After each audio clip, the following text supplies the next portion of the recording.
The administration said it won't transfer any terror suspects from Guantanamo Bay to Yemen, at least for now. But the president still plans to follow through on his pledge to close the Gitmo facility, although clearly he's not going to meet the January 22nd deadline he imposed a year ago. Brian Todd has been looking into all of this for us. Brian, it's something he wanted to do, but he simply can't. He cannot close it right now. And, Wolf, for days there had been speculation that they might take the step that the president announced tonight, a significant announcement by the president tonight on that situation regarding detainees of Yemeni origin who are being held at Guantanamo Bay. They currently make up nearly half of the prisoner population at Guantanamo, and this is what the president said about the plans that his administration had previously to transfer them to Yemeni custody.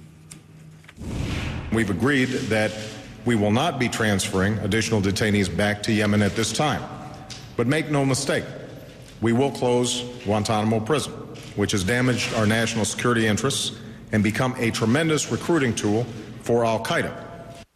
According to one attorney who represents several Yemeni detainees at Guantanamo, the administration had recently transferred 7 detainees to Yemen, 1 in September and 6 last month. But there's been considerable pressure to halt the process, or at least pause it, based on the unstable situation in Yemen and its fight against al-Qaeda, based on the track record of the Yemeni government in keeping track of transferred detainees, and the possible connection between the recent plot to bomb a U.S. airliner and the group al-Qaeda in the Arabian Peninsula, which had in its senior ranks at least one former Guantanamo detainee.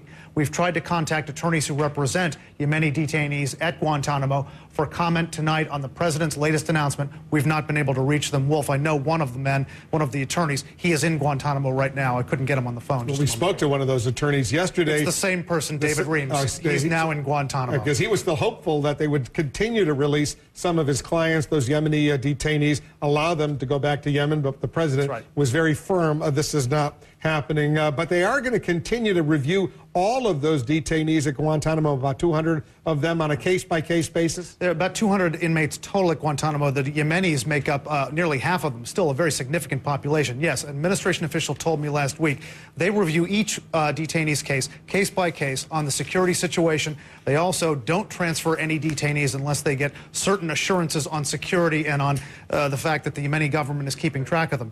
They must have made this move with everything kind of reaching critical mass now, and they may not be getting quite the assurances from the Yemeni government that they feel they need about whether these men are going to be kept track of once they're sent back. They may be going to Illinois to a prison there, but they're not going back to Yemen, at least anytime soon. All right, thanks very much, Brian, for that.